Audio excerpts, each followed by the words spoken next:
Hola, gracias por visitar el canal Astrolabio. Vamos a platicar sobre el conjunto de números reales, ayudándonos del esquema a la izquierda de la pantalla. Pero primero tenemos que platicar de otros conjuntos de números. El primero de ellos es el conjunto de números naturales, que se representa con una letra N mayúscula y está compuesto por aquellos números que utilizamos para contar y que además conocemos de manera intuitiva: el 1, el 2, el 3, el 4, el 5, el 6, el 7, el 8. Los puntos suspensivos indican que la numeración continúa indefinidamente, lo que quiere decir que no hay un número natural más grande. Algunos ejemplos de números naturales son el 2, el 7, el 13, el 25. El otro conjunto de números es el conjunto de los números enteros, que se representa con una letra Z, el cual se forma con el conjunto de números enteros negativos, que se representa con una letra Z y un signo negativo como superíndice. Estos son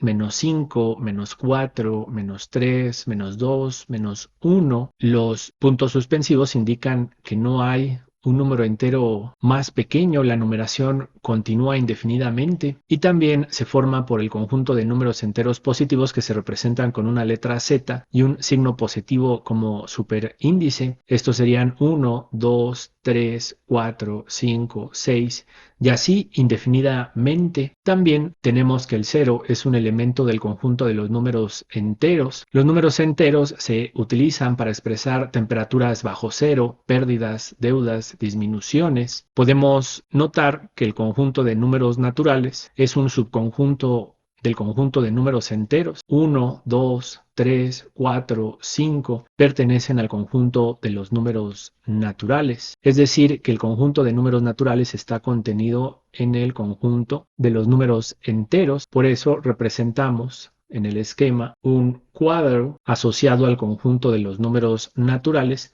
contenido en el conjunto de los números enteros. Otros números enteros son -51, -19, -8, pero también lo son 2, 7, 13, 25. El siguiente conjunto de números es el conjunto de números racionales, que se representa con una letra Q, el cual es el conjunto de los cocientes P entre Q, tal que P y Q pertenecen al conjunto de los números enteros y Q, es decir, el denominador, es diferente de cero. Entonces los números racionales son aquellos que se pueden expresar como una razón de enteros con el denominador diferente de cero. Entre los números racionales tenemos los decimales exactos. Por ejemplo, 7.3 lo podemos expresar como una razón de enteros. 73 entre 10 es igual a 7.3. Menos 0.57 lo podemos expresar como una razón de números enteros. En el numerador tenemos -57 y en el denominador tenemos 100.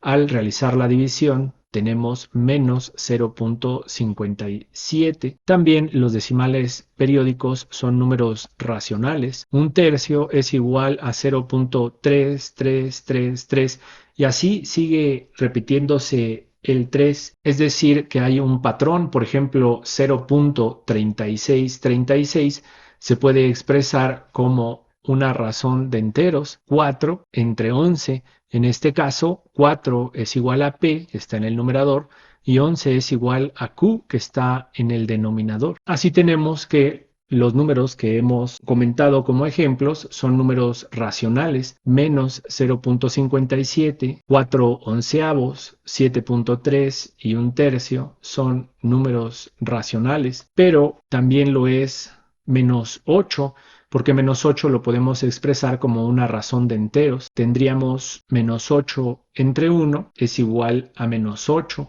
Lo mismo sucede con 7. 7 entre 1 es igual a 7. Ya se ha comentado que los números naturales son un subconjunto de los números enteros, los que a su vez son un subconjunto de los números racionales. Por eso hemos representado el conjunto de los números enteros contenido en el conjunto de los números racionales, que a su vez está contenido en el conjunto de los números reales. Es decir, que los números racionales son un subconjunto de los números reales. También tenemos el conjunto de los números irracionales, que son aquellos números que no se pueden expresar como una razón de enteros, es decir, no se pueden expresar como se expresan los números racionales. Su parte decimal no termina y tampoco se repite.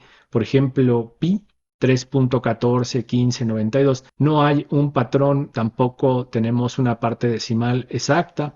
Lo mismo sucede con la raíz de 2, la raíz de 3, que son números irracionales, no se pueden expresar como una razón de enteros. Así, los números irracionales son un subconjunto de los números reales. Hay que observar que la intersección entre el conjunto de los números irracionales y los números racionales es el conjunto vacío. No comparten elementos. Ningún elemento comparte el conjunto de números irracionales y el conjunto de los números racionales. Entonces, el conjunto de números racionales y el conjunto de números irracionales forman el conjunto de números reales. Tanto los números racionales como los números irracionales son subconjuntos de los números reales y están, por lo tanto, contenidos en este conjunto de números reales. Si el video les ha sido de ayuda, consideren suscribirse al canal, dejar un me gusta o un comentario. Muchas gracias por visitar el canal.